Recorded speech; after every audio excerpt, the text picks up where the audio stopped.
حسن و جمال مصطفیٰ۔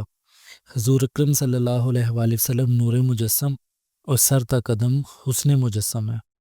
آپ صلی اللہ علیہ وآلہ وسلم جلوہ حسن مطلق اور آئینہ جمال کبریا ہے۔ اللہ تعالیٰ نے اپنے محبوب کو ساری کائنات سے حسین و جمیل بنایا۔ نور ہدیت، سر وحدت کے حسن کامل جس کی مثل کوئی نہیں، نے اپنے اظہار اور عاشقوں کے دیدار کے لیے آپ صلی اللہ علیہ وآلہ وسلم کو پیکر محسوس اور اپنا مظہر اتم بنا کر بھیجا۔ آپ صلی اللہ علیہ وآلہ وسلم کا چہرہ مبارک اس میں ذات ہے، اس لیے فرمان مصطفیٰ ہے۔ بخاری کی حدیث نمبر 6996 اور 6997 ہے، من رانی فقد رأى الحق، جس نے مجھے دیکھا یقیناً اس نے حق دیکھا۔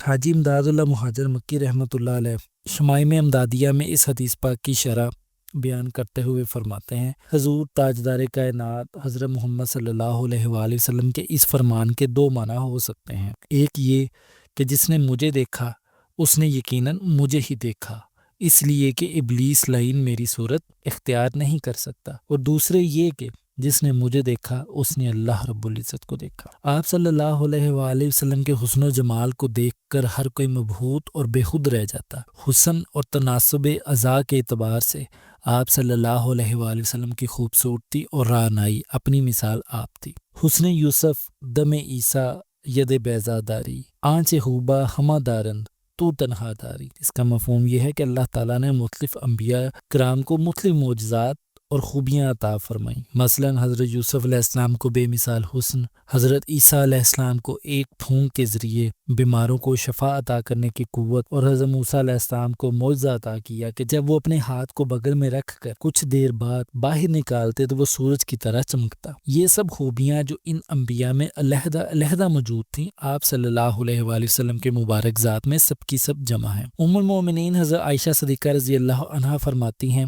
حسن یوسف علیہ السلام کو دیکھ کر مصر کی عورتوں نے اپنی انگلیاں کاٹ لی تھی۔ اگر حضور اکرم صلی اللہ علیہ وآلہ وسلم کا حسن و جمال زمانے پر ظاہر کر دیا جاتا تو لوگ اپنی گردنیں کاٹ لیتے۔ حسن یوسف بے حجاب تھا اور اس میں منہمک ہونے والی عورتیں تھیں جنہوں نے اپنی انگلیاں کاٹ لیں، اور انہیں اس حسن کے جلووں میں انہماک کے سبب انگلیاں کٹنے کی خبر تک نہ ہوئی، لیکن حسن مصطفیٰ صلی اللہ علیہ وآلہ وسلم عام مخلوق کے لیے حجاب میں تھا۔ امام زرقانی رحمۃ اللہ علیہ نے اپنی کتاب میں امام قرطبی کا یہ قول نقل کیا ہے، حضور صلی اللہ علیہ وآلہ وسلم کا حسن و جمال مکمل طور پر ہم پر ظاہر نہیں کیا گیا، اور اگر آقا کائنات صلی اللہ علیہ وآلہ وسلم کا تمام حسن و جمال ہم پر ظاہر کر دیا جاتا تو ہماری آنکھیں یعنی ظاہری آنکھیں نور بصارت حضور صلی اللہ علیہ وآلہ وسلم کا نظارہ کرنے سے قاصر رہتی ہیں۔ امام نبہانی رحمۃ اللہ علیہ نے حافظ ابن حجر حیثمی رحمۃ اللہ علیہ کا ایک قول جواہر البحار جلد 2 میں نقل کیا ہے۔ لکھتے ہیں، بعض ائمہ کا یہ کہنا ہے کہ حضور صلی اللہ علیہ وآلہ وسلم کا تمام حسن و جمال ہم یعنی عام مخلوق پر ظاہر نہیں کیا گیا، یعنی آپ صلی اللہ علیہ وآلہ وسلم کے حسن کو بے حجاب نہیں کیا گیا۔ آپ صلی اللہ علیہ وآلہ وسلم کے حسن بے حجاب کے لیے عشق کو کسوٹی بنایا گیا، اور اس حسن بے حجاب کے لیے باطنی آنکھ یہ نور بصیرت کو ضروری قرار دیا گیا۔ اس لیے صحابہ کرام اور عاشقان دیدار کو جب باطنی آنکھ سے آپ صلی اللہ علیہ وآلہ وسلم کا حسن و جمال نظر آتا ہے تو چہرہ مبارک سے نگاہ ہٹانے کو دل ہی نہیں چاہتا، بلکہ ان کا سکون یہی ہے کہ بس دیدار کیے جاؤ۔ صحابہ کرام نے بھی آپ صلی اللہ علیہ وآلہ وسلم کے دیدار میں خود کو گم کر دیا، اور عاشقین آج بھی آپ صلی اللہ علیہ وآلہ وسلم کے دیدار میں محو ہیں۔ یہ عاشقین رسول اللہ صلی اللہ علیہ وآلہ وسلم کے حسن بے مثال پر انگلیوں کی بجائے گردنیں کٹانے میں فخر محسوس کرتے ہیں۔ حضرت شاہ ولی اللہ محدث دہلوی رحمۃ اللہ علیہ اپنے والد محترم کا ایک خواب بیان کرتے ہوئے فرماتے ہیں کہ خواب میں حضور علیہ الصلوۃ والسلام نے میرے والد صاحب سے فرمایا، میرا حسن و جمال لوگوں کی آنکھوں سے چھپا ہوا ہے، رب تعالیٰ کی غیرت سے اگر ظاہر ہو جائے تو لوگ اس سے زیادہ کچھ کریں گے جو کہ یوسف علیہ السلام کے وقت ہوا تھا۔ شاعر دربار رسالت حضرت حسان بن ثابت رضی اللہ تعالیٰ عنہ فرماتے ہیں، اے اللہ کے محبوب، میری آنکھ نے آج تک آپ صلی اللہ علیہ وآلہ وسلم سے زیادہ حسین نہ دیکھا ہے نہ دیکھے گی، اور کسی عورت نے آپ صلی اللہ علیہ وآلہ وسلم سے زیادہ حسین و جمیل بچہ پیدا نہیں کیا۔ آپ صلی اللہ علیہ وآلہ وسلم کو ہر عیب سے پاک اور مبرہ پیدا کیا گیا ہے۔ گویا آپ صلی اللہ علیہ وآلہ وسلم کو اس طرح پیدا کیا گیا جس طرح آپ صلی اللہ علیہ وآلہ وسلم چاہتے تھے۔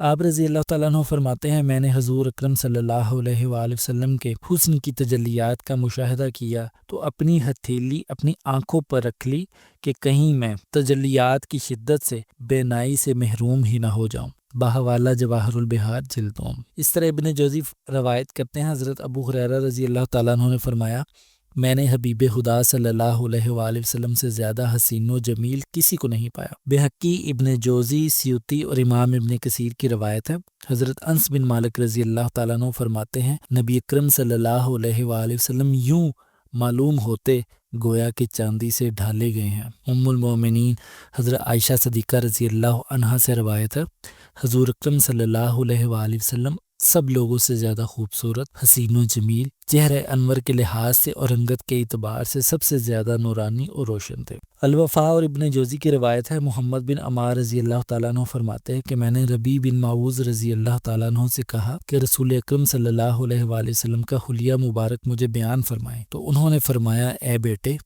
اگر تو آپ صلی اللہ علیہ وآلہ وسلم کو دیکھتا تو تجھے یوں معلوم ہوتا جیسے سورج طلوع ہو رہا ہو۔ مدارج النبوہ میں ہے، شیخ عبدالحق محدث دہلوی رحمۃ اللہ علیہ فرماتے ہیں، حضور رحمت عالم صلی اللہ علیہ وآلہ وسلم سر انور سے لے کر قدم مبارک تک نور ہی نور تھے۔ آپ صلی اللہ علیہ وآلہ وسلم کے حسن و جمال کا نظارہ کرنے والی آنکھیں چندیا جاتی۔ آپ صلی اللہ علیہ وآلہ وسلم کا جسم اطہر چاند اور سورج کی طرح منور و تابع تھا۔ اگر آپ صلی اللہ علیہ وآلہ وسلم کے جلوہ ہے حسن لباس بشری میں مستور نہ ہوتے، یعنی چھپے ہوئے نہ ہوتے، تو روح منور کی طرف آنکھ بھر کر دیکھنا ناممکن ہوتا۔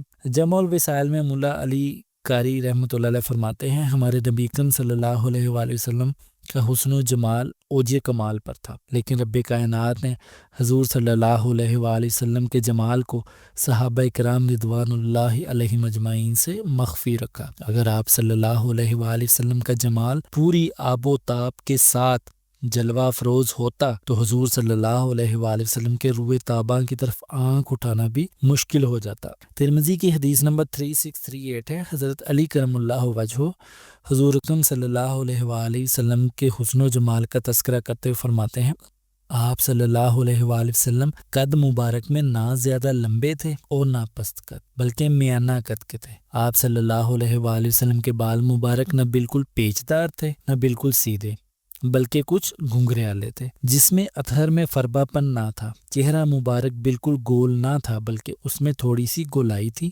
رنگ سرخی مائل سفید تھا۔ چشمان مبارک نہایت سیاہ تھیں۔ آپ صلی اللہ علیہ وآلہ وسلم کی پلکیں دراز اور جوڑوں کی ہڈیاں موٹی تھیں، اور آپ بڑے شانہ والے تھے۔ آپ صلی اللہ علیہ وآلہ وسلم کے بدن اقدس پر زیادہ بال نہ تھے، صرف بالوں کا ایک خط سینہ سے ناف تک کھینچا ہوا تھا۔ آپ صلی اللہ علیہ وآلہ وسلم کی دونوں ہتھیلیاں اور پاؤں مبارک پرگوشت تھے۔ آپ صلی اللہ علیہ وآلہ وسلم جب چلتے زمین پر پاؤں جما کر چلتے، جب کسی کی طرف متوجہ ہوتے تو پورے بدن کو پھیر کر توجہ فرماتے۔ دونوں شانوں کے درمیان مہر نبوت تھی۔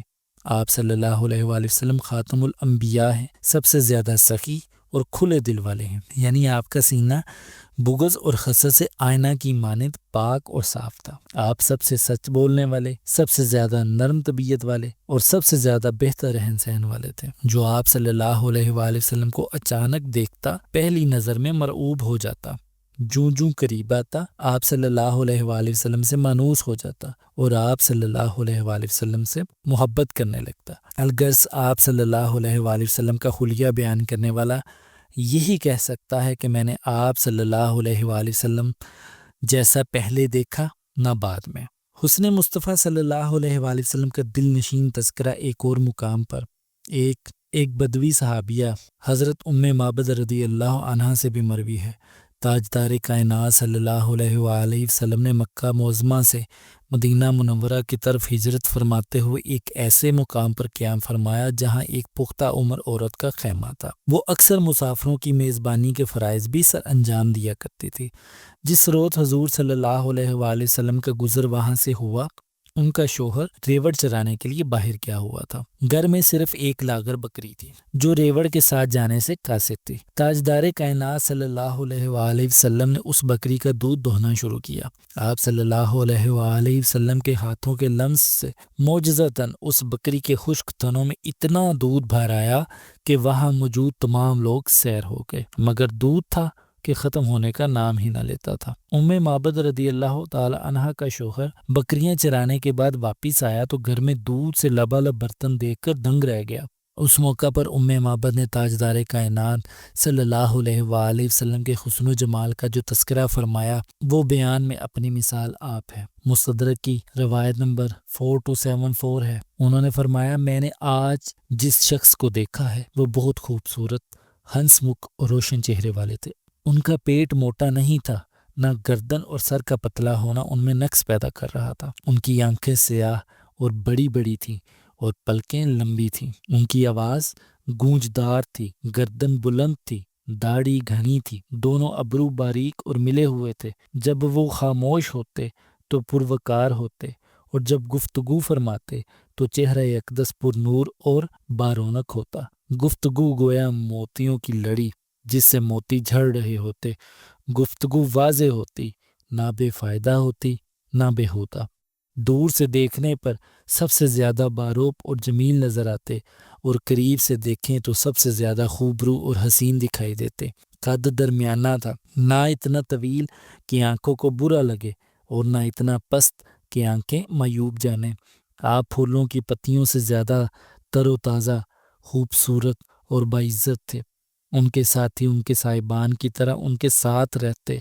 جب آپ کچھ فرماتے تو وہ ہمتاً گوش ہو کر غور سے سنتے، اور اگر آپ حکم دیتے تو وہ فوراً اسے بجا لاتے۔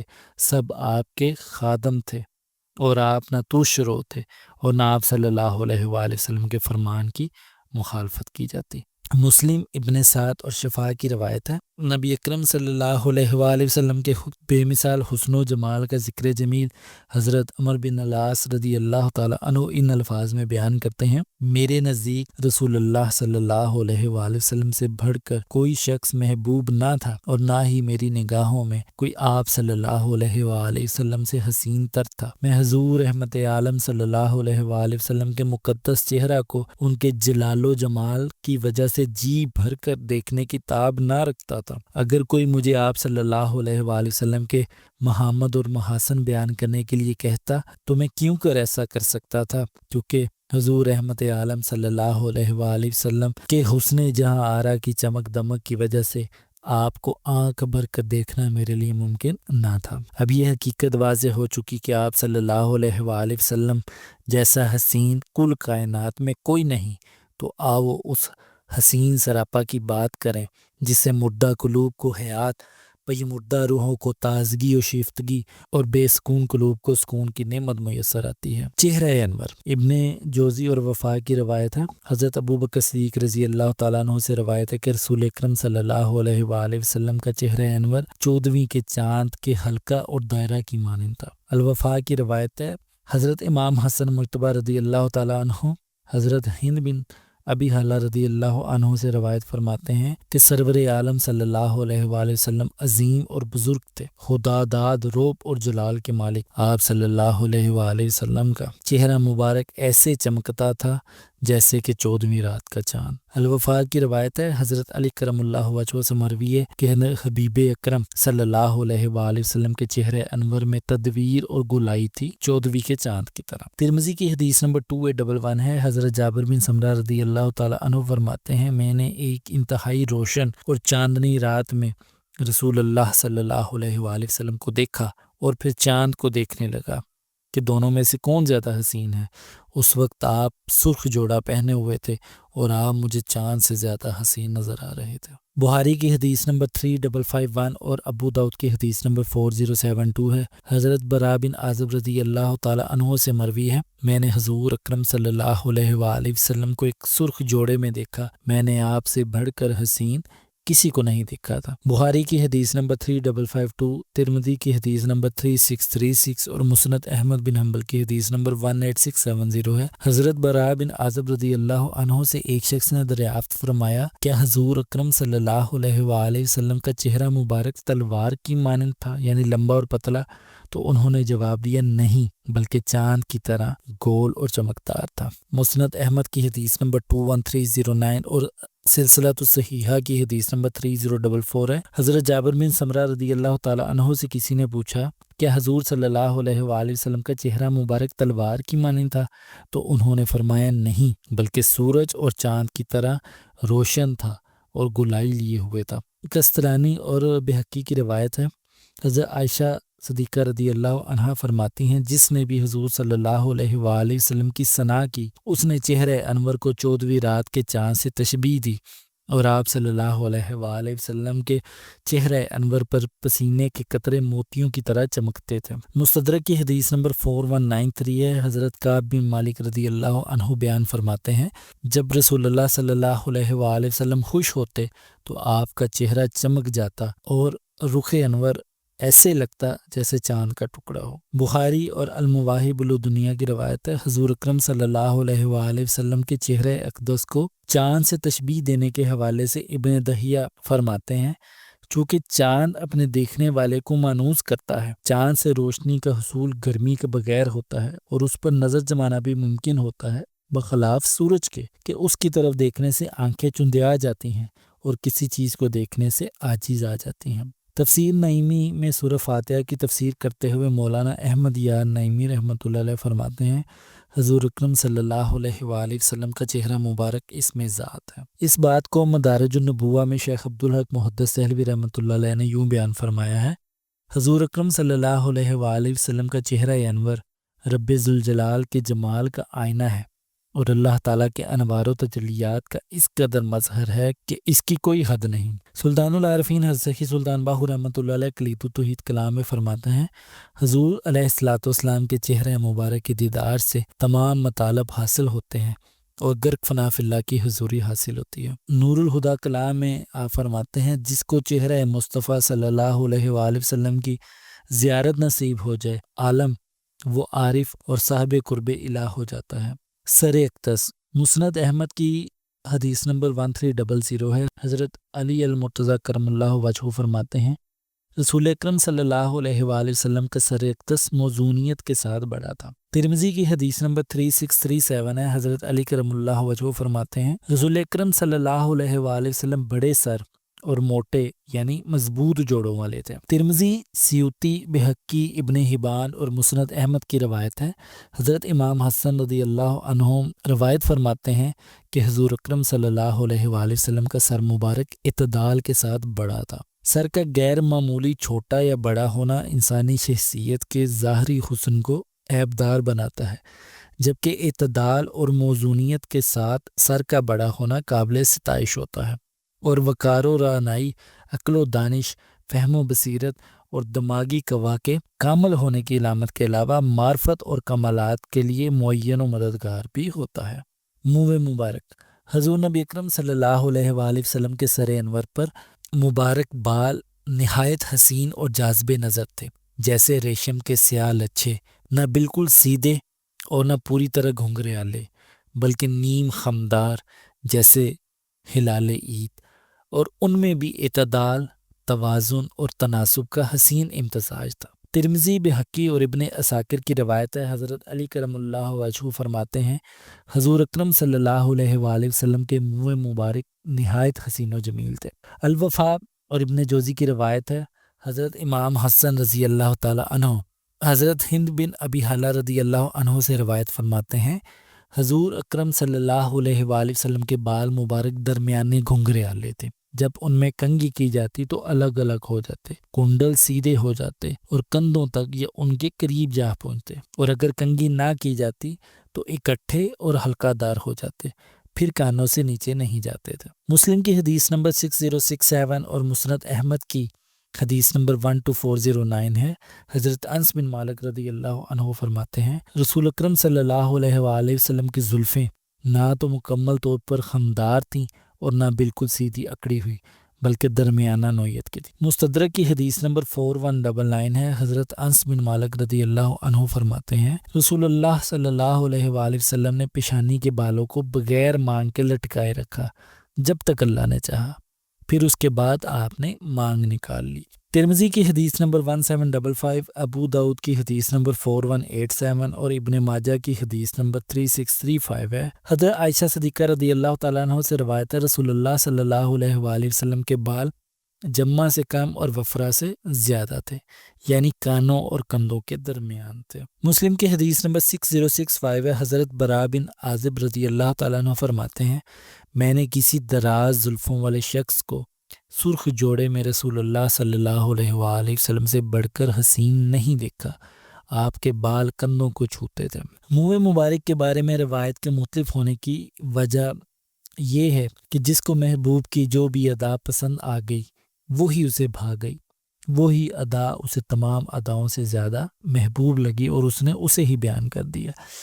جب آپ صلی اللہ علیہ وآلہ وسلم کی معمر زلفیں قدرے بڑھ جاتی اور کانوں کی لوؤں سے تجاوز کرنے لگتی تو صحابہ کرام رضی اللہ عنہم آپ صلی اللہ علیہ وآلہ وسلم کو ذی وفرا یعنی لٹکتی ہوئی زلفوں والا کہنے لگتے۔ سیدنا فاروق اعظم رضی اللہ عنہ نے آپ صلی اللہ علیہ وآلہ وسلم کے خلیہ مبارک کا حسین تذکرہ کرتے ہوئے آپ صلی اللہ علیہ وآلہ وسلم کی زلف مشک بار کا تذکرہ یوں کیا جسے ابن اساکر نے روایت کیا کانا نبی اللہ ذو وفرت، حضور نبی اکرم صلی اللہ علیہ وآلہ وسلم لٹکتی ہوئی زلفوں والے تھے۔ اگر شبانہ روز مصروفیات کے باعث بال مبارک نہ ترشوانے کی وجہ سے آپ صلی اللہ علیہ وآلہ وسلم کی زلفیں بڑھ کر مبارک شانوں کو چھونے لگتیں تو صحابہ کرام رضوان اللہ علیہم اجمعین فرط محبت سے آپ کو ذی جمع یعنی کاندھوں سے چھوتی ہوئی زلفوں والا کہہ کر پکارتے۔ بخاری کی حدیث نمبر 3551 ہے، حضرت براء بن عازب رضی اللہ عنہ روایت کرتے ہیں کان نبی صلی اللہ علیہ وآلہ وسلم مربوعاً بعید ما بین المنکبین لہ شعر یبلغ شمہۃ اذنہ، یعنی حضور صلی اللہ علیہ وآلہ وسلم درمیانہ قد تھے، آپ صلی اللہ علیہ وآلہ وسلم کے دونوں مبارک شانوں کے درمیان فاصلہ تھا اور آپ صلی اللہ علیہ وآلہ وسلم کی زلفیں آپ کے مبارک کانوں کی لو کو چھوتی تھیں۔ بخاری کی حدیث نمبر 5903 ہے، حضرت انس بن مالک رضی اللہ تعالیٰ عنہ سے مروی ہے کانا یضرب شعرہ منکبیہ، حضور صلی اللہ علیہ وآلہ وسلم کی زلفیں کندھوں کو چوم رہی ہوتی تھیں۔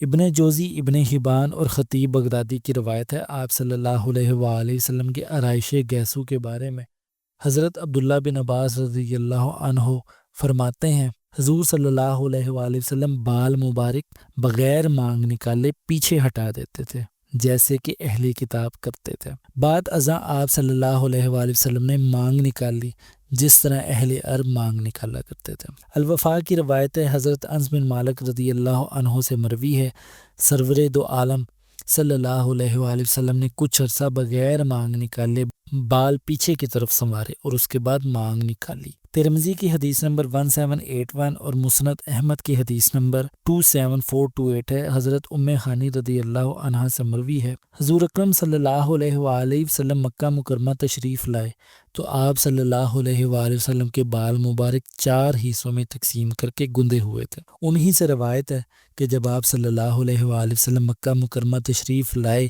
تو میں نے آپ صلی اللہ علیہ وآلہ وسلم کی 4 مینڈیاں دیکھیں، جبین پر نور، تاجدار کائنات نبی اکرم صلی اللہ علیہ وآلہ وسلم کی مبارک پیشانی کشادہ اور فراخ تھی اور ہر لمحہ اس سے نور ربانی کی کرنیں چمکتیں۔ الوفا، ترمذی، طبرانی، بہقی اور سیوطی کی روایت ہے، حضرت امام حسن رضی اللہ عنہ حضرت ہند بن ابی حالہ رضی اللہ عنہ سے روایت فرماتے ہیں حضور اکرم صلی اللہ علیہ وآلہ وسلم کی پیشانی کشادہ تھی۔ الوفا کی روایت ہے، حضرت سعید بن مسیب رضی اللہ عنہ بیان فرماتے ہیں کہ حضرت ابو ہریرہ رضی اللہ عنہ جب حضور اکرم صلی اللہ علیہ وآلہ وسلم کا ذکر فرماتے تو کہتے حضور اکرم صلی اللہ علیہ وآلہ وسلم کی جبین اقدس کشادہ تھی۔ ابن اساکر کی روایت ہے، حافظ ابن ابی خثیمہ رحمۃ اللہ علیہ بیان کرتے ہیں حضور نبی اکرم صلی اللہ علیہ وآلہ وسلم کی مبارک پیشانی روشن تھی، جب آپ لوگوں کے سامنے تشریف لاتے اور منہ مبارک سے پیشانی ظاہر ہوتی تو خواہ دن ہوتا یا رات، جبین انور یوں نظر آتی جیسے روشن چراغ ہو جو چمک رہا ہو۔ یہ حسین اور دلکش منظر دیکھ کر لوگ بے ساختہ پکار اٹھتے کہ یہ رسول اللہ صلی اللہ علیہ وآلہ وسلم ہے۔ ام المومنین حضرت عائشہ صدیقہ رضی اللہ تعالی عنہا ایک دن چرخہ کاٹ رہی تھیں اور آقا دو جہاں صلی اللہ علیہ وآلہ وسلم اپنے پاپوش مبارک کو پیوند لگا رہے تھے۔ اس حسین منظر کے حوالے سے حضرت عائشہ رضی اللہ عنہا فرماتی ہیں، پس آپ صلی اللہ علیہ وآلہ وسلم کی مبارک پیشانی پر پسینہ آیا، اس پسینے کے قطروں سے نور کی شعائیں پھوٹ رہی تھیں۔ میں اس حسین منظر کو دیکھ کر مبہوت ہو گئی۔ حضور اکرم صلی اللہ علیہ وآلہ وسلم نے مجھے دیکھا تو فرمایا، عائشہ تجھے کیا ہو گیا؟ میں نے عرض کیا، آپ کی پیشانی پر پسینے کے قطرے ہیں جن سے نور پھوٹ رہا ہے۔ اگر ابو کبیر حضلی آپ کی اس کیفیت کا مشاہدہ کر لیتا تو وہ جان لیتا کہ اس کے شعر کا مصداق آپ ہی ہیں۔ حضور نبی اکرم صلی اللہ علیہ وآلہ وسلم نے جب سیدہ عائشہ صدیقہ رضی اللہ عنہا کی گفتگو سنی تو ازراہ استفسار فرمایا کہ ابو کبیر حضلی نے کون سا شعر کہا ہے؟ اس پر سیدہ عائشہ صدیقہ رضی اللہ عنہا نے یہ شعر پڑھا، فَإِذَا نَظَرْتُ إِلَىٰ أَسْرَةِ وَجْهِهِ بَارَكْتَ كَبَرْقِ الْعَارِضِ الْمُتَهَلِّلِ۔ جب میں نے اس کے روح روشن کو دیکھا تو اس کے رخساروں کی روشنی یوں چمکی جیسے برستے بادل میں بجلی کوند جائے۔ شاعر رسول حضرت حسان بن ثابت رضی اللہ عنہ نے آپ صلی اللہ علیہ وآلہ وسلم کی روشن پیشانی کا لفظی مرکب اپنے ایک شعر میں یوں بیان کیا ہے، جس کا مفہوم یہ ہے کہ رات کی طریقے میں حضور صلی اللہ علیہ وآلہ وسلم کی جبین اقدس اس طرح چمکتی دکھائی دیتی ہے جیسے سیاہ اندھیرے میں روشن چراغ۔ ابرو مبارک۔ حضور تاجدار کائنات صلی اللہ علیہ وآلہ وسلم کے ابرو مبارک گہرے سیاہ، گنجان اور کمان کی طرح خمیدہ اور باریک تھے۔ دونوں ابروؤں کے درمیان ایک رگ چھپی رہتی، لیکن جب آپ صلی اللہ علیہ وآلہ وسلم غصہ اور جلال کی کیفیت میں ہوتے تو وہ رگ ابھر کر نمایاں ہو جاتی، جسے دیکھ کر صحابہ کرام رضی اللہ عنہم جان لیتے کہ آقا دو جہاں صلی اللہ علیہ وآلہ وسلم کوئی ناخوشگوار واقعہ پیش آنے کی وجہ سے قبیدہ خاطر ہیں۔ ترمذی، بہقی، سیوطی اور ابن جوزی کی روایت ہے، حضرت امام حسن رضی اللہ عنہ حضرت ہند بن ابی حالہ رضی اللہ عنہ سے روایت فرماتے ہیں کہ رسول اللہ صلی اللہ علیہ وآلہ وسلم کے ابرو مبارک کمان کی طرح خمدار، باریک اور گنجان تھے۔ ابرو مبارک جدا جدا تھے اور دونوں ابروؤں کے درمیان ایک رگ تھی جو حالت غصہ میں ابھر آتی۔ حضور اکرم صلی اللہ علیہ وآلہ وسلم کے دونوں ابروؤں کے درمیان فاصلہ بہت کم تھا۔ اس کا اندازہ روئے منور کو بغور دیکھنے سے ہی ہوتا تھا، ورنہ عام حالت میں یوں لگتا تھا کہ ان کے درمیان سرے سے کوئی فاصلہ ہی نہیں، جیسا کہ سیدنا علی المرتضیٰ کرم اللہ وجہہ فرماتے ہیں۔ ابن عساکر، حاکم اور ابن سعد کی روایت ہے کہ رسول اکرم صلی اللہ علیہ وآلہ وسلم کے ابرو مقدس آپس میں متصل تھے۔ سیرت حلبیہ میں ہے، یہ ابھی جو دو روایات بیان کی گئی ہیں ان میں فرق محسوس ہوتا ہے۔ پہلی روایت ہے کہ ابرو مبارک جدا جدا تھے، جبکہ دوسری روایت میں یہ مذکور ہے کہ ابرو مبارک ملے ہوئے تھے۔ ائمہ نے ان دونوں روایات کے درمیان تطبیق یوں کی ہے، جسے سیرت حلبیہ سے روایت کیا گیا ہے کہ دونوں ابروؤں کے درمیان اتنا کم فاصلہ تھا جو صرف بغور دیکھنے سے ہی محسوس ہوتا تھا۔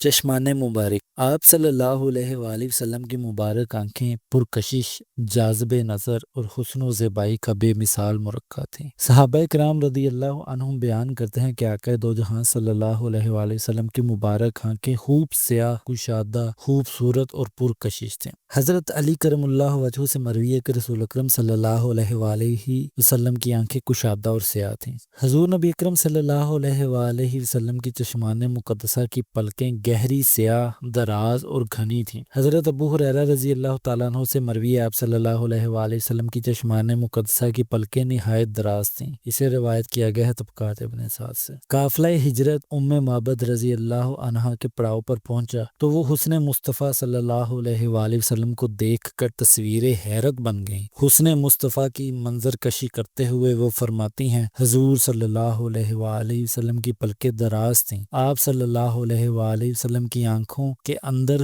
پتلی مبارک نہایت سیاہ تھی، ان میں کسی اور رنگ کی جھلک نہ تھی۔ حضرت علی کرم اللہ وجہ روایت فرماتے ہیں رسول اکرم صلی اللہ علیہ وآلہ وسلم کی چشمان مقدسہ کی پتلی نہایت ہی سیاہ تھی۔ پتلی کے علاوہ آنکھوں کا بقیہ حصہ سفید تھا، مگر اس میں سرخی ہم امیز یعنی گھولی ہوئی نظر آتی تھی، یوں لگتا تھا کہ اس میں ہلکا سا سرخ رنگ کسی نے گھول کر ملا دیا ہے اور دیکھنے والے کو وہ سرخ ڈورے دکھائی دیتے تھے۔ اس طرح مسلم کی حدیث نمبر 6070، ترمذی کی حدیث نمبر 3646 اور 3647، مستدرک کی حدیث نمبر 4195 اور طبرانی کی حدیث نمبر 1870 اور 71 ہے۔ حضرت جابر بن سمرہ رضی اللہ تعالیٰ عنہ روایت کرتے ہیں آپ صلی اللہ علیہ وآلہ وسلم کی چشمان مقدسہ میں سرخ رنگ کے ڈورے دکھائی دیتے تھے۔ آقا دو جہاں صلی اللہ علیہ وآلہ وسلم کی آنکھیں قدرتی طور پر سرمگی تھیں، اور جو ان چشمان مقدسہ کو دیکھتا وہ یہ سمجھتا کہ آپ صلی اللہ علیہ وآلہ وسلم ابھی سرمے کی سلائی ڈال کر آئے ہیں۔ ترمذی کی حدیث نمبر 3645 اور مستدرک کی حدیث نمبر 4196 ہے۔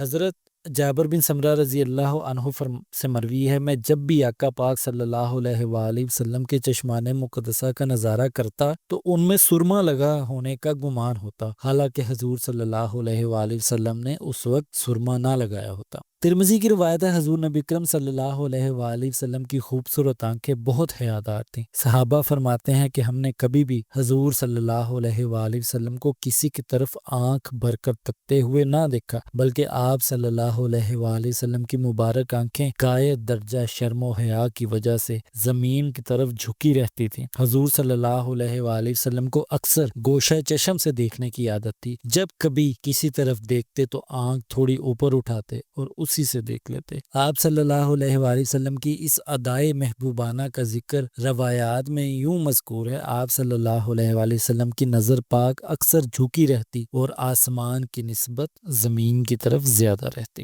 گوشہ چشم سے دیکھنے کو اہل طریقت خوب سمجھتے ہیں، جبکہ جھکی ہوئی نظریں غایت درجہ شرم و حیا پر دلالت کرتی ہیں، اور آپ صلی اللہ علیہ وآلہ وسلم سے بڑھ کر کون عفت مآب اور حیادار ہو سکتا ہے۔ ناک مبارک۔ آقا پاک علیہ الصلوۃ والسلام کی بینی مبارک زیادہ بلند نہ تھی، لیکن دیکھنے والوں کو اعتدال اور تناسب کے ساتھ قدرے اونچی دکھائی دیتی تھی، اس لیے کہا جاتا ہے کہ مائل بلندی تھی۔ وہ درمیان میں قدرے بلند اور باریک تھی، موٹی اور بھدی نہ تھی، طوالت میں اعتدال کی مثال تھی، موزونیت اور تناسب کے سانچے میں ڈھلی ہوئی ثنائے ازل کا شاہکار دکھائی دیتی تھی۔ حضرت علی کرم اللہ وجہ سے مروی ہے رسول اللہ صلی اللہ علیہ وآلہ وسلم کی بینی مبارک حسن اور تناسب کے ساتھ باریک تھی۔ حضور نبی اکرم صلی اللہ علیہ وآلہ وسلم کی ناک مبارک کو اللہ تعالیٰ نے ایسی چمک دمک اور آب و تاب سے نوازا تھا کہ اس سے ہر وقت نور پھوٹتا تھا۔ اسی چمک کا نتیجہ تھا کہ ناک مبارک بلند دکھائی دیتی تھی، لیکن جو شخص غور سے دیکھتا تو وہ کہتا کہ مائل بلندی تھی۔ ترمذی، بہقی، سیوطی اور ابن کثیر کی روایت ہے، حضرت ہند بن ابی حالہ رضی اللہ عنہ فرماتے ہیں حضور صلی اللہ علیہ وآلہ وسلم کی ناک مبارک اونچی تھی، جس سے نور کی شعائیں پھوٹتی رہتی تھیں۔ جو شخص بینی مبارک کو غور سے نہ دیکھتا وہ حضور صلی اللہ علیہ وآلہ وسلم کو بلند بینی والا خیال کرتا، حالانکہ ایسا نہ تھا۔ رخسار مبارک۔ حضور نبی اکرم صلی اللہ علیہ وآلہ وسلم کے مبارک رخسار نہ زیادہ ابھرے ہوئے تھے اور نہ اندر کی طرف دھنسے ہوئے، بلکہ اعتدال اور توازن کا دلکش نمونہ تھے۔ سرخی مائل سفید رخسار مبارک دیکھنے میں ہموار نظر آتے تھے، مگر غیر موزوں ارتفاع کا کہیں نشان تک نہ تھا۔ ترمذی کی روایت ہے، حضرت ہند بن ابی حالہ رضی اللہ عنہ سے روایت ہے، حضور کے رخسار مبارک ہموار تھے۔ طبرانی کی حدیث نمبر 19295 ہے، حضرت ارزق بن قیس رضی اللہ عنہ روایت کرتے ہیں حضور صلی اللہ علیہ وآلہ وسلم کے رخسار مبارک نہایت ہی چمکدار تھے۔ اسی طرح طبرانی کی حدیث نمبر 18655 ہے، حضرت وائل رضی اللہ تعالی عنہ سے روایت ہے حضور صلی اللہ علیہ وآلہ وسلم کے رخسار مبارک نہایت سفید رنگ کے تھے۔ لب اقدس۔ حضور نبی اکرم صلی اللہ علیہ وآلہ وسلم کے لب مبارک سرخی مائل تھے، لطافت اور نزاکت اور رعنائی اور دلکشی میں اپنی مثال آپ تھے۔ آپ صلی اللہ علیہ وآلہ وسلم کے مقدس لب کی لطافت اور شگفتگی کے حوالے سے روایت ہے کہ آپ صلی اللہ علیہ وآلہ وسلم کے مقدس لب اللہ کے تمام بندوں سے بڑھ کر خوبصورت تھے اور بوقت سکوت نہایت ہی شگفتہ اور لطیف محسوس ہوتے۔ دہن مبارک۔ حضور صلی اللہ علیہ وآلہ وسلم کا دہن مبارک فراخ، موزوں اور اعتدال کے ساتھ بڑا تھا۔ مسند احمد کی حدیث نمبر 21297 ہے، حضرت جابر رضی اللہ تعالیٰ عنہ سے روایت ہے، رسول اللہ صلی اللہ علیہ وآلہ وسلم کا دہن مبارک فراخ مگر انتہائی مناسب انداز میں تھا۔ دندان اقدس۔ رحمت عالم صلی اللہ علیہ وآلہ وسلم کے دندان مبارک باریک اور چمکدار تھے۔ سامنے کے دندان مبارک کے درمیان تھوڑا سا فاصلہ تھا۔ تبسم فرماتے تو یوں لگتا کہ دندان مبارک سے نور کی شعائیں نکل رہی ہیں۔ صحابہ کرام رضی اللہ عنہم فرماتے ہیں کہ جب آپ صلی اللہ علیہ وآلہ وسلم مسکراتے تو دانتوں کی باریک ریخوں سے اس طرح نور کی شعائیں نکلتی کہ در و دیوار چمک اٹھتے۔ مشکات المصابیح کی حدیث نمبر 5797 ہے، حضرت عبداللہ بن عباس رضی اللہ تعالی عنہ سے روایت ہے کہ حضور نبی اکرم صلی اللہ علیہ وآلہ وسلم کے سامنے کے دو دانت کشادہ تھے۔ جب آپ گفتگو فرماتے تو ایسا معلوم ہوتا کہ آپ کے دو دانتوں سے نور برس رہا ہے۔ بہقی کی روایت ہے، حضرت عبداللہ بن عباس رضی اللہ تعالیٰ عنہ سے روایت ہے، حضور نبی اکرم صلی اللہ علیہ وآلہ وسلم کے سامنے کے دانتوں کے درمیان موزوں کشادگی اور فاصلہ تھا۔ طبرانی کی حدیث نمبر 12015 ہے کہ حضور صلی اللہ علیہ وآلہ وسلم تبسم فرماتے تو دندان مبارک بجلی اور بارش کے اولوں کی طرح چمکتے۔ جب گفتگو فرماتے تو ایسے دکھائی دیتا جیسے دندان مبارک سے نور نکل رہا ہے۔ ابن جوزی اور ابن کثیر روایت کرتے ہیں کہ حضرت ہند بن ابی حالہ رضی اللہ تعالیٰ عنہ نے دندان مبارک کی خوبصورتی اور چمک کا نقشہ ان الفاظ میں کھینچا ہے کہ حضور صلی اللہ علیہ وآلہ وسلم کے دانت تبسم کی حالت میں اولوں کے دانوں کی طرح محسوس ہوتے تھے۔ امام نبہانی روایت کرتے ہیں کہ حضرت علی المرتضیٰ کرم اللہ وجہہ نے فرمایا کہ حضور نبی اکرم صلی اللہ علیہ وآلہ وسلم کے دانت مبارک بہت چمکدار تھے۔ حضور نبی اکرم صلی اللہ علیہ وآلہ وسلم کے دندان مبارک کا مسوڑوں میں جڑاؤ اور جماؤ نہایت حسین تھا، جیسے انگوٹھی میں کوئی ہیرا ایک خاص تناسب کے ساتھ جڑ دیا گیا ہو۔ بخاری کی روایت ہے، حضرت ابو ہریرہ رضی اللہ تعالیٰ عنہ سے مروی ہے، رسول اکرم صلی اللہ علیہ وآلہ وسلم کے تمام دانت مبارک نہایت خوبصورت تھے۔ آواز مبارک۔ حضور رحمت عالم صلی اللہ علیہ وآلہ وسلم کی آواز مبارک انتہائی دل آویز اور حلاوت کی چاشنی لیے ہوئے حسن صورت کا کامل نمونہ تھا۔ لہجہ انتہائی دلکش، باوقار اور باروب تھا۔ آپ صلی اللہ علیہ وآلہ وسلم ٹھہر ٹھہر کر یوں گفتگو فرماتے کہ بات دل میں اتر جاتی اور مخاطب دوبارہ سننے کی خواہش کرتا۔ آپ صلی اللہ علیہ وآلہ وسلم کی آواز کے بارے میں ام معبد رضی اللہ عنہا کا کہنا ہے، آپ کی آواز میں دبدبا تھا۔ حضور صلی اللہ علیہ وآلہ وسلم کی آواز نغمگی اور حسن صوت سے کمال درجہ مزین تھی۔ زرقانی کی روایت ہے، حضرت جبیر بن موتم رضی اللہ تعالی عنہ بیان کرتے ہیں، حضور صلی اللہ علیہ وآلہ وسلم کا لب و لہجہ نہایت حسین تھا۔ مبدأ فیض نے حضور سید المرسلین صلی اللہ علیہ وآلہ وسلم کو اس قدر منفرد وصف جمیل سے نواز رکھا تھا کہ آپ صلی اللہ علیہ وآلہ وسلم کی آواز دور دور تک پہنچ جاتی۔ طبرانی کی روایت ہے، حضرت براء بن عازب رضی اللہ تعالیٰ عنہ فرماتے ہیں کہ حضور رحمت عالم صلی اللہ علیہ وآلہ وسلم نے ہمیں خطبہ ارشاد فرمایا تو پردہ نشین خواتین کو بھی آپ صلی اللہ علیہ وآلہ وسلم نے پردوں کے اندر یہ خطبہ سنا دیا۔ سیوطی کی روایت ہے، حضرت عائشہ صدیقہ رضی اللہ عنہا سے مروی ہے، حضور صلی اللہ علیہ وآلہ وسلم جمعہ کے دن منبر پر تشریف فرما ہوئے اور لوگوں سے بیٹھنے کو کہا۔ اس وقت حضرت عبداللہ بن رواحہ رضی اللہ تعالی عنہ محلہ بنی گنم میں تھے۔ انہوں نے آپ صلی اللہ علیہ وآلہ وسلم کی آواز مبارک سنی اور وہیں بیٹھ کے خطبہ حجۃ الوداع کے موقع پر صحابہ کرام کی تعداد 1.25 لاکھ کے قریب تھی۔ اس اجتماع عظیم سے آپ صلی اللہ علیہ وآلہ وسلم نے خطاب فرمایا تو اجتماع میں شریک ہر شخص نے خطبہ سنا۔ ابو داؤد کی حدیث نمبر 1957، نسائی کی حدیث نمبر 2999 اور مسند احمد کی حدیث نمبر 23564 ہے۔ حضرت عبد الرحمن بن معاذ تمیمی رضی اللہ تعالیٰ عنہ فرماتے ہیں، ہم اپنی اپنی جگہ پر حضور صلی اللہ علیہ وآلہ وسلم کا خطبہ سن رہے تھے، جس میں حضور صلی اللہ علیہ وآلہ وسلم لوگوں کو مناسک حج کی تعلیم دے رہے تھے۔ ریش مبارک، حضور رحمت عالم صلی اللہ علیہ وآلہ وسلم کی ریش مبارک گھنی اور گنجان ہوتے ہوئے بھی باریک اور خوبصورت تھی، ایسی بھری ہوئی نہ تھی کہ پورے چہرے کو ڈھانپ لے اور نیچے گردن تک چلی جائے۔ بالوں کا رنگ سیاہ تھا۔ سرخ و سفید چہرے کی خوبصورتی میں ریش مبارک مزید اضافہ کرتی۔ عمر مبارک کے آخری حصہ میں کل 17 یا 20 سفید بال ریش مبارک میں آ گئے تھے، لیکن یہ سفید بال عموماً سیاہ بالوں کے حالے میں چھپے رہتے تھے۔ آپ صلی اللہ علیہ وآلہ وسلم ریش مبارک کے بالوں کو طول و عرض سے برابر کٹوا دیا کرتے تھے تاکہ بالوں کی بے ترتیبی سے شخصی وقار اور مردانہ وجاہت پر حرف نہ آئے۔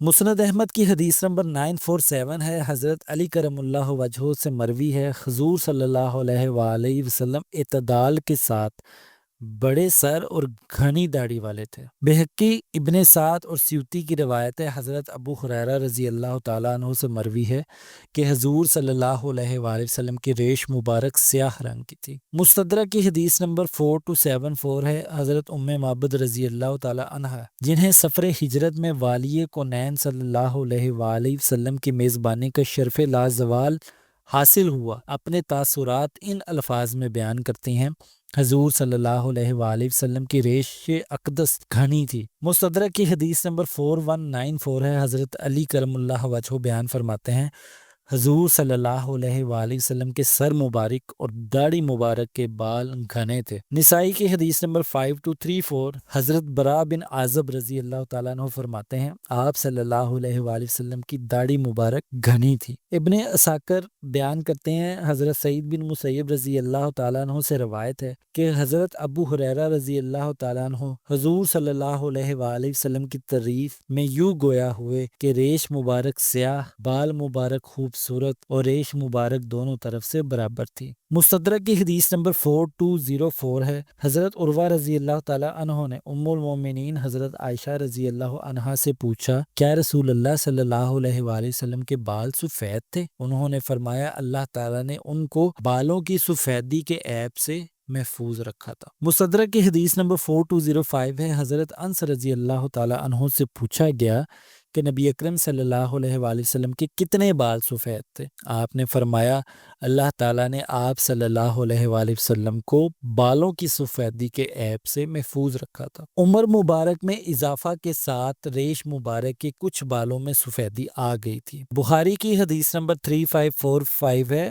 حضرت وہب بن جحیفہ رضی اللہ تعالیٰ عنہ بیان کرتے ہیں، میں نے حضور صلی اللہ علیہ وآلہ وسلم کی زیارت کی اور میں نے دیکھا کہ آپ صلی اللہ علیہ وآلہ وسلم کے لب اقدس کے نیچے یعنی ریش مبارک کے کچھ بال سفید تھے۔ صحابہ کرام رضی اللہ تعالیٰ عنہم اپنے آقا صلی اللہ علیہ وآلہ وسلم کی ہر ادا پر قربان ہو جاتے تھے۔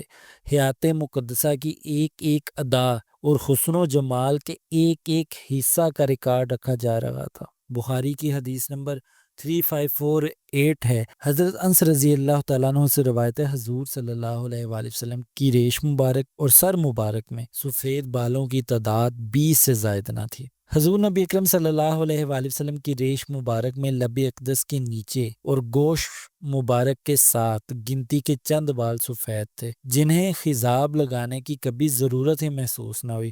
یہی وجہ ہے کہ آقا دو جہاں نے خضاب وغیرہ استعمال نہیں کیا۔ مسلم کی حدیث نمبر 6077 ہے۔ حضرت انس بن مالک رضی اللہ تعالیٰ عنہ سے روایت ہے کہ حضور صلی اللہ علیہ وآلہ وسلم نے کبھی خضاب نہیں لگایا، کیونکہ آپ صلی اللہ علیہ وآلہ وسلم کے نچلے ہونٹ اور داڑھی کے درمیان کن پٹیوں اور سر مبارک میں چند ہی بال سفید تھے۔ ریش اقدس طویل تھی، نہ چھوٹی، بلکہ اعتدال، توازن اور تناسب کا انتہائی دلکش نمونہ اور موزونیت لیے ہوئے تھی۔ ترمذی کی حدیث نمبر 2762 اور مشکات المصابیح کی حدیث نمبر 4439 ہے۔ عبداللہ بن عمرو بن العاص رضی اللہ تعالیٰ عنہ سے روایت ہے، حضور صلی اللہ علیہ وآلہ وسلم ریش مبارک کو طول و عرض میں برابر تراشا کرتے تھے۔ کان مبارک، حضور اکرم صلی اللہ علیہ وآلہ وسلم کے کان مبارک خوبصورتی اور دلکشی میں بے مثال اور اعتدال اور توازن کا امتزاج تھے۔ ابن عساکر اور ابن کثیر کی روایت ہے، حضرت عائشہ صدیقہ رضی اللہ عنہا فرماتی ہیں، آپ صلی اللہ علیہ وآلہ وسلم کی سیاہ زلفوں کے درمیان دو سفید کان یوں لگتا جیسے تاریکی میں دو چمکدار ستارے چمک رہے ہوں۔ گردن اقدس، حضور صلی اللہ علیہ وآلہ وسلم کی گردن دست قدرت کا تراشا ہوا حسین شاہکار تھی، چاندی کی طرح صاف اور شفاف، پتلی اور قدرے لمبی تھی۔ صحابہ کرام فرماتے ہیں کہ حضور صلی اللہ علیہ وآلہ وسلم کی مبارک گردن اس طرح تھی جیسے کوئی صورت یا مورتی چاندی سے تراشی گئی ہو۔ مسند احمد اور طبرانی کی روایت ہے کہ حضور صلی اللہ علیہ وآلہ وسلم کی گردن مبارک کسی مورتی کی طرح تراشی ہوئی اور چاندی کی طرح صاف تھی۔ مستدرک کی روایت ہے، حضرت ام معبد رضی اللہ عنہا بیان فرماتی ہیں کہ رسول اللہ صلی اللہ علیہ وآلہ وسلم کی گردن اقدس قدرے لمبی تھی۔ بہقی کی روایت ہے، حضرت عائشہ رضی اللہ عنہا سے مروی ہے، اور اللہ کے بندوں میں سے آپ صلی اللہ علیہ وآلہ وسلم کی گردن سب سے بڑھ کر حسین اور جمیل تھی، نہ زیادہ طویل اور نہ زیادہ چھوٹی۔ رسول اللہ صلی اللہ علیہ وآلہ وسلم کی گردن مبارک سونے اور چاندی کے رنگوں کا حسین امتزاج معلوم ہوتی تھی۔ گردن اقدس کو چاندی کی سراہی سے بھی تشبیہ دی گئی۔ حضرت حافظ ابو بکر بن ابی خثیمہ رضی اللہ عنہ فرماتے ہیں، حضور صلی اللہ علیہ وآلہ وسلم کی گردن مبارک تمام لوگوں سے بڑھ کر خوبصورت تھی۔ دھوپ یا ہوا میں گردن کا نظر آنے والا حصہ چاندی کی سراہی کے مانند تھا، جس میں سونے کا رنگ اس طرح بھرا گیا ہو کہ چاندی کی سفیدی اور سونے کی سرخی کی جھلک نظر آتی ہو، اور گردن کا جو حصہ کپڑوں میں چھپ جاتا وہ 14ویں کے چاند کی طرح روشن اور منور ہوتا۔ اسے روایت کیا ہے بہقی، ابن کثیر اور سیوطی نے۔ دوش مبارک، حضور نبی اکرم صلی اللہ علیہ وآلہ وسلم کے مبارک کندھے مضبوط اور قدرے فربی لیے ہوئے تھے، بالکل پتلے شانے نہ تھے بلکہ خاص گولائی میں تھے۔ دونوں شانوں کی ہڈیوں کے درمیان مناسب فاصلہ تھا جس نے سینہ اقدس کو فراخ اور دراز کر دیا تھا۔ بہقی، سیوطی اور ابن کثیر کی روایت ہے، حضرت ابو ہریرہ رضی اللہ تعالی عنہ حضور صلی اللہ علیہ وآلہ وسلم کے مضبوط کندھوں کے بارے میں فرماتے ہیں کہ حضور کے کندھوں کے جوڑ توانا اور بڑے تھے۔ حضرت انس رضی اللہ تعالیٰ عنہ فرماتے ہیں کہ بعض اوقات کوئی دیہاتی آ کر حضور صلی اللہ علیہ وآلہ وسلم کی قمیض کھینچ لیتا تو دوش اقدس سفیدی اور چمک کے باعث یوں نظر آتے جیسے ہم چاند کا ٹکڑا ملاحظہ کر رہے ہوں۔ کتب سیر و احادیث میں جلیل القدر صحابہ کرام حضرت علی المرتضیٰ کرم اللہ وجہہ، حضرت ابو ہریرہ، حضرت ہند بن ابی حالہ اور حضرت برا بن عازب رضی اللہ عنہم سے حضور صلی اللہ علیہ وآلہ وسلم کے مبارک کندھوں کے فاصلے کے حوالے سے روایت ملتی ہے کہ حضور نبی اکرم صلی اللہ علیہ وآلہ وسلم میانہ قد کے تھے، دونوں کاندھوں کے درمیان فاصلہ تھا۔ ملا علی قاری رحمۃ اللہ علیہ حضور صلی اللہ علیہ وآلہ وسلم کی اس صفت عالیہ کا ذکر ان الفاظ میں کرتے ہیں کہ حضور صلی اللہ علیہ وآلہ وسلم جب کسی مجلس میں تشریف فرما ہوتے تو آپ صلی اللہ علیہ وآلہ وسلم کے کندھے تمام اہل مجلس سے بلند نظر آتے۔ بازوئے مقدس، حضور صلی اللہ علیہ وآلہ وسلم کے بازوئے مقدس خوبصورتی میں اپنی مثال آپ طوالت کے اعتبار سے اعتدال کا خوبصورت اور دلکش نمونہ تھے۔ کلائیوں پر بال مبارک تھے، بازو اور کلائیاں سفید اور چمکدار تھیں۔ امام بہقی بیان کرتے ہیں، حضور صلی اللہ علیہ وآلہ وسلم کے بازو سفید اور چمکدار اور کلائیاں لمبی تھیں۔ ترمذی کی روایت ہے، حضرت ہند بن ابی حالہ رضی اللہ تعالیٰ عنہ سے روایت ہے، حضور صلی اللہ علیہ وآلہ وسلم کی مبارک کلائیوں پر بال موجود تھے۔ حضرت ابو ہریرہ رضی اللہ تعالیٰ عنہ سے مروی ہے کہ حضور صلی اللہ علیہ وآلہ وسلم کے بازو اعتدال کے ساتھ بڑے تھے۔ حضرت ہند بن ابی حالہ رضی اللہ تعالیٰ عنہ روایت کرتے ہیں کہ حضور صلی اللہ علیہ وآلہ وسلم کے بازو مبارک اور کلائیاں موزوں ساخت کی تھیں۔ دست اقدس، نبی اکرم صلی اللہ علیہ وآلہ وسلم کے دست اقدس نہایت نرم و گداز تھے۔ حضرت مستورت بن شداد رضی اللہ تعالیٰ عنہ اپنے والد گرامی سے روایت فرماتے ہیں، اور یہ طبرانی کی حدیث نمبر 6966 ہے۔ وہ فرماتے ہیں کہ میں رسول اکرم صلی اللہ علیہ وآلہ وسلم کی خدمت اقدس میں حاضر ہوا، پس میں نے آپ صلی اللہ علیہ وآلہ وسلم کا ہاتھ تھام لیا۔ آپ صلی اللہ علیہ وآلہ وسلم کے دست اقدس ریشم سے زیادہ نرم و گداز اور برف سے زیادہ ٹھنڈے تھے۔ مسلم کی حدیث نمبر 6054 ہے، حضرت انس رضی اللہ تعالی عنہ بیان کرتے ہیں میں نے کسی ایسے ریشم یا دباج کو نہیں چھوا جو نرمی میں رسول اکرم صلی اللہ علیہ وآلہ وسلم کے ہاتھ مبارک سے بڑھ کر ہو۔ مسلم کی حدیث نمبر 6052 ہے، حضرت جابر بن سمرہ رضی اللہ تعالیٰ عنہ بیان فرماتے ہیں آپ صلی اللہ علیہ وآلہ وسلم نے میرے رخساروں پر اپنا دست اقدس پھیرا، آپ کے دست اقدس کی ٹھنڈک اور خوشبو کو میں نے اس طرح محسوس کیا جیسے آپ نے ابھی عطار کے ڈبے سے ہاتھ باہر نکالا ہو۔ انگشتان مبارک، حضور صلی اللہ علیہ وآلہ وسلم کے ہاتھ مبارک کی انگلیاں خوبصورت، سیدھی اور دراز تھی۔ طبرانی، بہقی اور سیوطی کی روایت ہے، حضرت ہند بن ابی حالہ رضی اللہ تعالیٰ عنہ سے مروی ہے حضور صلی اللہ علیہ وآلہ وسلم کی انگشتان مبارک لمبی اور خوبصورت تھیں۔ ایک روایت میں آپ صلی اللہ علیہ وآلہ وسلم کی خوبصورت انگلیوں کو چاندی کی ڈلیوں سے تشبیہ دی گئی ہے۔ روایت کے الفاظ یہ ہیں کہ حضور صلی اللہ علیہ وآلہ وسلم کی انگلیاں مبارک چاندی کی ڈلیوں کی طرح تھیں۔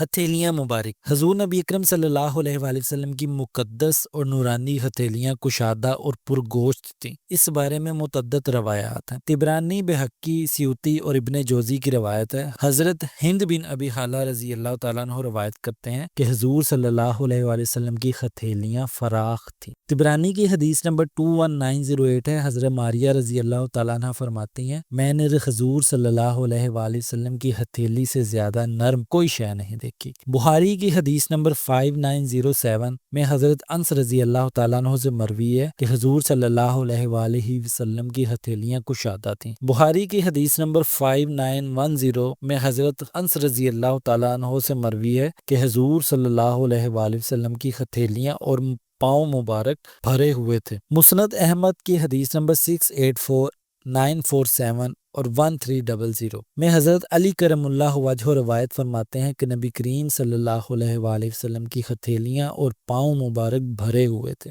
آقا دو جہان صلی اللہ علیہ وآلہ وسلم کی مبارک ہتھیلیوں میں نرماہٹ، خنکی اور ٹھنڈک کا احساس آپ صلی اللہ علیہ وآلہ وسلم کا ایک منفرد وصف تھا۔ صحابہ کرام قسم کھا کر بیان کرتے ہیں کہ حضور صلی اللہ علیہ وآلہ وسلم کی مبارک ہتھیلیوں سے بڑھ کر کوئی شے نرم اور ملائم نہ تھی۔ رسول اکرم صلی اللہ علیہ وآلہ وسلم جب کسی سے مصافحہ فرماتے یا سر پر دست شفقت پھیرتے تو ٹھنڈک اور سکون کا یوں احساس ہوتا جیسے برف جسم کو مس کر رہی ہو۔ مجمع الزوائد میں حضرت عبداللہ بن حلال انصاری رضی اللہ تعالیٰ عنہ کو جب ان کے والد گرامی دعا کے لیے حضور سرور کونین صلی اللہ علیہ وآلہ وسلم کی خدمت میں لے کر گئے تو اس موقع پر آپ صلی اللہ علیہ وآلہ وسلم نے دعا فرمائی اور ان کے سر پر دست شفقت پھیرا۔ وہ اپنے تاثرات یوں بیان کرتے ہیں کہ جب حضور علیہ الصلوۃ والسلام نے اپنا دست مبارک میرے سر پر رکھا تو اس دست شفقت کی ٹھنڈک اور خلاوت کو میں کبھی نہیں بھولا۔ بغل مبارک، حضور نبی اکرم صلی اللہ علیہ وآلہ وسلم کی مبارک بغلیں سفید، صاف و شفاف اور نہایت خوشبودار تھیں۔ بخاری کی حدیث نمبر 6341 ہے، حضرت ابو موسیٰ رضی اللہ تعالیٰ عنہ روایت کرتے ہیں نبی کریم صلی اللہ علیہ وآلہ وسلم نے دعا کے لیے ہاتھ اٹھائے تو میں نے حضور صلی اللہ علیہ وآلہ وسلم کی بغلوں کی سفیدی دیکھی۔ ترمذی کی حدیث نمبر 274 اور نسائی کی حدیث نمبر 1109 ہے، حضرت عبداللہ بن اکرم رضی اللہ تعالیٰ عنہ فرماتے ہیں جب آپ صلی اللہ علیہ وآلہ وسلم سجدہ فرماتے تو میں آپ کی بغلوں کی سفیدی دیکھتا۔ ابو داؤد کی حدیث نمبر 899 ہے، حضرت عبداللہ بن عباس رضی اللہ تعالیٰ عنہ روایت فرماتے ہیں میں نبی اکرم صلی اللہ علیہ وآلہ وسلم کے پیچھے تھا، جب آپ سجدے میں تھے تو میں نے آپ کی بغلوں کی سفیدی دیکھی۔ سینہ اقدس، آقا دو جہاں صلی اللہ علیہ وآلہ وسلم کا سینہ اقدس فراخ، کشادہ اور ہموار تھا، جس میں اطہر کے دوسرے حصوں کی طرح حسن تناسب اور اعتدال و توازن کا نادر نمونہ تھا۔ سینہ انور سے ناف مبارک تک بالوں کی ایک خوش نما لکیر تھی۔ اس کے علاوہ آپ صلی اللہ علیہ وآلہ وسلم کا سینہ اقدس بالوں سے خالی تھا۔ حضور صلی اللہ علیہ وآلہ وسلم کا سینہ انور قدرے ابھرا ہوا تھا۔ ترمذی کی حدیث نمبر 3637 اور مسند احمد کی حدیث نمبر 947 ہے، حضرت علی کرم اللہ وجہ روایت فرماتے ہیں کہ حضور صلی اللہ علیہ وآلہ وسلم کے سینہ انور سے لے کر ناف تک بالوں کی ایک لمبی سی دھاری تھی۔ ترمذی، بہقی اور سیوطی کی روایت ہے، حضرت ہند بن ابی حالہ رضی اللہ تعالیٰ عنہ سینہ اقدس کے فراخ اور کشادہ ہونے کا ذکر کرتے ہوئے فرماتے ہیں رسول اللہ صلی اللہ علیہ وآلہ وسلم کا سینہ انور فراخی کا حامل تھا۔ اس حوالے سے امام بہقی رحمۃ اللہ علیہ کی روایت ہے حضور صلی اللہ علیہ وآلہ وسلم کا سینہ اقدس فراخ اور کشادہ آئینہ کی طرح سخت اور ہموار تھا، کوئی ایک حصہ بھی دوسرے سے بڑا ہوا نہ تھا اور سفیدی اور آب و تاب میں 14ویں کے چاند کی طرح تھا۔ ابن اساکر کی روایت ہے کہ اللہ کے رسول صلی اللہ علیہ وآلہ وسلم کے مقدس سینے میں وسعت پائی جاتی تھی۔ بطن اقدس، حضور رحمت عالم صلی اللہ علیہ وآلہ وسلم کا پیٹ مبارک سینہ انور کے برابر تھا، ریشم کی طرح نرم اور ملائم، چاندی کی طرح سفید، 14ویں کے چاند کی طرح حسین اور چمکدار۔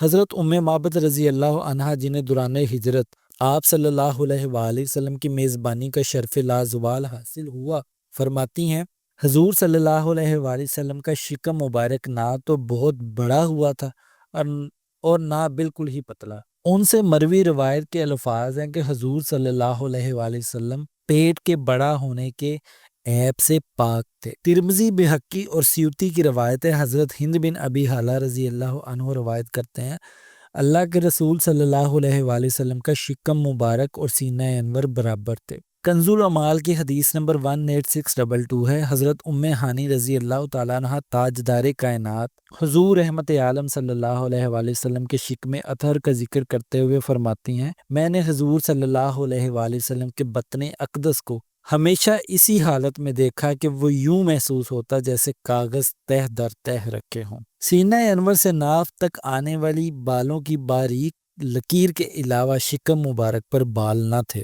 ناف مبارک، آپ صلی اللہ علیہ وآلہ وسلم اس عالم رنگ و بو میں تشریف لائے تو آپ صلی اللہ علیہ وآلہ وسلم ختنہ شدہ اور ناف بریدہ تھے۔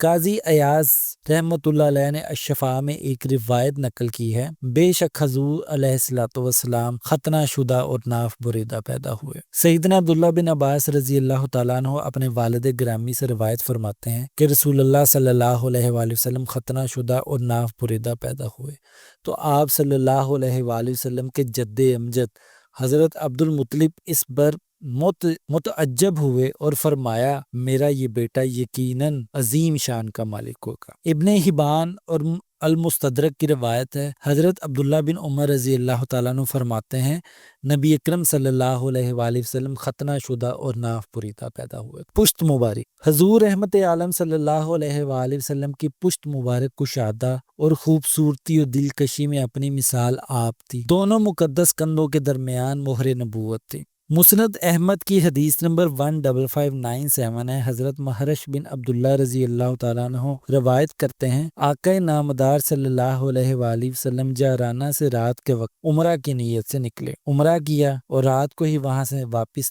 نکلے اور جارانہ لوٹ آئے۔ صبح ہوئی تو ایسا لگتا کہ آپ نے رات یہیں گزاری ہے۔ میں نے اس وقت آپ صلی اللہ علیہ وآلہ وسلم کی پشت مبارک کو دیکھا تو وہ چاندی میں ڈھلی ہوئی محسوس ہوتی تھی۔ بہقی کی روایت ہے حضرت عائشہ صدیقہ رضی اللہ عنہا فرماتی ہیں حضور صلی اللہ علیہ وآلہ وسلم کی پشت مبارک کشادہ تھی۔ بہقی میں ایک دوسری روایت بھی مذکور ہے حضرت عائشہ صدیقہ رضی اللہ تعالی عنہا فرماتی ہیں رسول اللہ صلی اللہ علیہ وآلہ وسلم کی ریڑھ کی ہڈی لمبی تھی۔ مہر نبوت، آپ صلی اللہ علیہ وآلہ وسلم کے دونوں شانوں کے درمیان مہر نبوت تھی جو اس حکم ایزدی کی تصدیق کرتی تھی کہ آپ صلی اللہ علیہ وآلہ وسلم اللہ کے رسول ہیں۔ آپ کے بعد نبوت کا دروازہ ہمیشہ کے لیے بند کر دیا گیا ہے۔ یہ مہر نبوت دونوں کندھوں کے درمیان ذرا بائیں جانب۔ مسلم کی حدیث نمبر 6088 ہے حضرت عبداللہ بن سرجس رضی اللہ تعالیٰ عنہ فرماتے ہیں میں نے دونوں کندھوں کے درمیان مہر نبوت بائیں کندھے کی نرم ہڈی کے قریب دیکھی۔ ترمذی کی حدیث نمبر 3638 ہے حضرت علی المرتضیٰ کرم اللہ وجہہ کے پوتے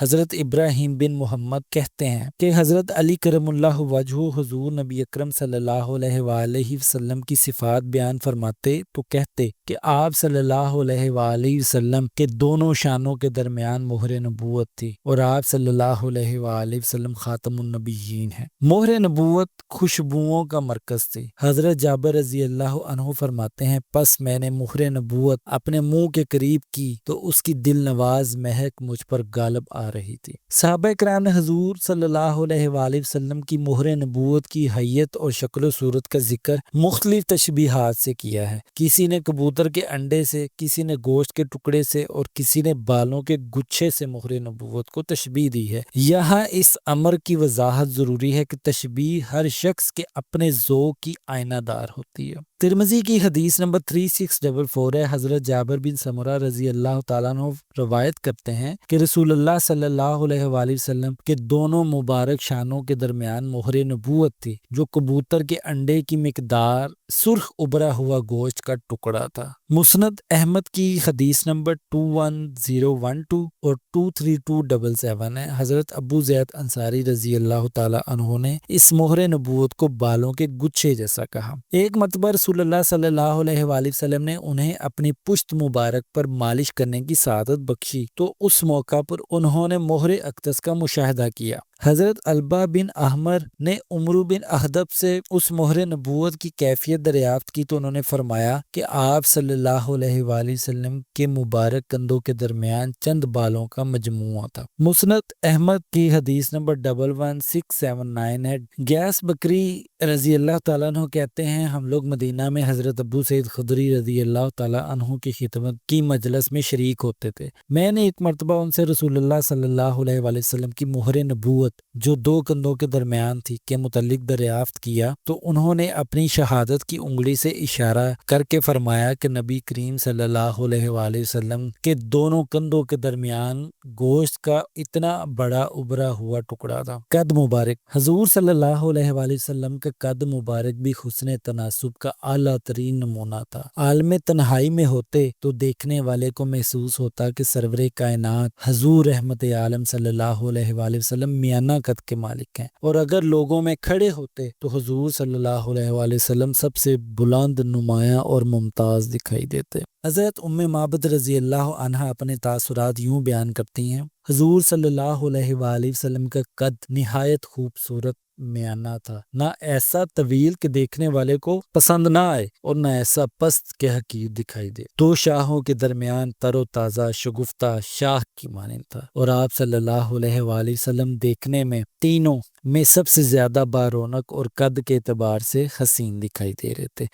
امام سیوطی روایت کرتے ہیں کہ سیدنا ابو ہریرہ رضی اللہ تعالیٰ عنہ نے فرمایا کہ آپ صلی اللہ علیہ وآلہ وسلم اپنے ساتھ چلنے والے سے بلند قامت نظر آتے تھے۔ ابن عساکر کی روایت ہے حضرت انس رضی اللہ تعالیٰ عنہ حضور صلی اللہ علیہ وآلہ وسلم کے قد مبارک کے بارے میں فرماتے ہیں حضور صلی اللہ علیہ وآلہ وسلم قامت زیبائی اور چہرہ اقدس کے لحاظ سے تمام لوگوں سے زیادہ حسین تھے۔ احادیث میں مذکور ہے کہ حضور صلی اللہ علیہ وآلہ وسلم ہجوم میں ہوتے تو سب سے نمایاں دکھائی دیتے، اور مجلس میں جلوہ فرما ہوتے تو بھی اہل محفل میں سربلند نظر آتے۔ ملا علی قاری رحمۃ اللہ علیہ جمع الوسائل میں رقم تراز ہیں کہ جب حضور صلی اللہ علیہ وآلہ وسلم بیٹھتے تو حضور صلی اللہ علیہ وآلہ وسلم کے شان مبارک دوسرے بیٹھنے والوں سے بلند ہوتے۔ آپ رحمت اللہ علیہ رسول اللہ صلی اللہ علیہ وآلہ وسلم کے بلند قامت ہونے کی حکمت بیان کرتے ہیں کہ اس میں حکمت یہ ہے کہ جس طرح باطنی محمد و محاسن میں حضور صلی اللہ علیہ وآلہ وسلم سے کوئی بلند نہیں، اسی طرح ظاہری قد و قامت میں بھی کوئی آپ صلی اللہ علیہ وآلہ وسلم سے نہیں بڑھ سکتا۔ ملا علی قاری شرح الشفاء میں مزید فرماتے ہیں سب سے نمایاں اور سر بلند ہونے کی دوسری حکمت یہ ہے کہ ہر ایک پر یہ بات آشکار ہو جائے